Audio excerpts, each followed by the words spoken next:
Magandang umaga mga ka-happy hour. Narito ang mga balita para sa MBC TV Network News Update 10 AM edition. DOH walang dahilan para magdeklara ng super flu outbreak. Yan ang MBC TV Network News ni Rovic Manuel. Kasunod ng nadaragdagang kaso ng mga Pilipinong tinatamaan ng super flu sa Pilipinas, hindi umano ito dapat na ikabahala at dahilan para magdeklara ng outbreak. Ito ang sinabi ni Department of Health o DOH Assistant Secretary Albert Domingo sa panayam sa DZRH. Yan ay sa kabila ng pagtungtong sa 63 ang naitatalang kaso ng super flu sa bansa mula January 1 hanggang Disyembre ng 2025. Ayon kay Domingo, ang super flu ay hindi na bagong sakit at isang variant lamang ng influenza A virus na nagdudulot ng trangkaso. Yung virus na yan, lumang sakit na po yan. Lumang sakit ito, bagong pangalan. Kasi ang mga virus ng influenza ng trangkaso, ganyan talaga sila. Every year, nagpapalit sila ng anyo. Kaya tayo merong bakuna sa trangkaso kada taon. Nagpapalit yun. Pero hindi sabihin na dapat maalarma. Dapat lang, alerto tayo dahil nga yung mga nakatatanda, sila po yung mas mahina ang resistensya, lalo na yung ating mga bedridden, saka yung ating mga batang-bata. Paglilinaw nito, hindi tumataas ang kaso ng super flu at sa katunayan, lumalabas sa datos na pang-apat lang ang variant na ito na tumatama sa ilang individual mula sa iba't ibang variants na mayroon ng influenza A at walang naitala na nasawi mula dito. Yung ating ILI, influenza-like illness o yung malatrang kasong sakit, ang nabilang natin as of December 27 ay 181,130 nationwide. Ang sequence, ibig sabihin nakita natin na subclade K or super flu ay 63 lamang.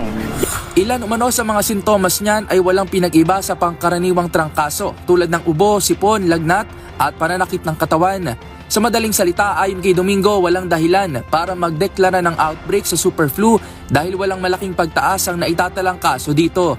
Dagdag pa ang seasonal flu na isa sa dahilan kung bakit maraming individual ang nagkakaroon ng sakit.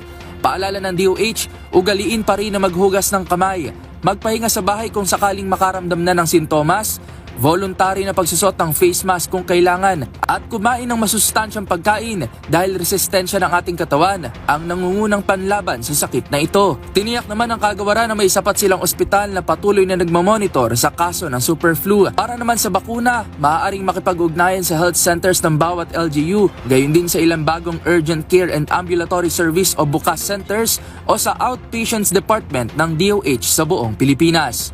Para sa MBC TV Network News, ito si Rovic Manuel ng DZRH TV. Una sa Pilipinas, una sa Pilipino.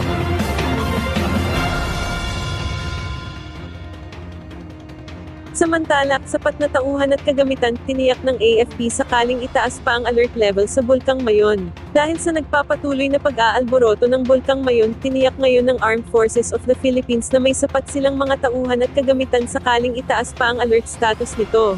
Ayon kay AFP spokesperson Colonel Francel Margaret Padilla, handa ang militar na mag-deploy ng karagdagang puwersa at assets upang suportahan ang mga autoridad sa lugar at matiyak ang kaligtasan at kapakanan ng mga apektadong komunidad doon. Ginawa ni Padilla ang pahayag kasunod ng posibilidad na itaas ang Alert Level 4 o mas mataas pa ang status ng Mayon lalo na dahil sa masamang panahong nararanasan sa lalawigan. Sinabi rin ni Padilla na ang mga unit ng AFP sa Bicol Area of Operations ay ganap na handa at proactively postured sakaling lalong lumala ang sitwasyon ng bulkan.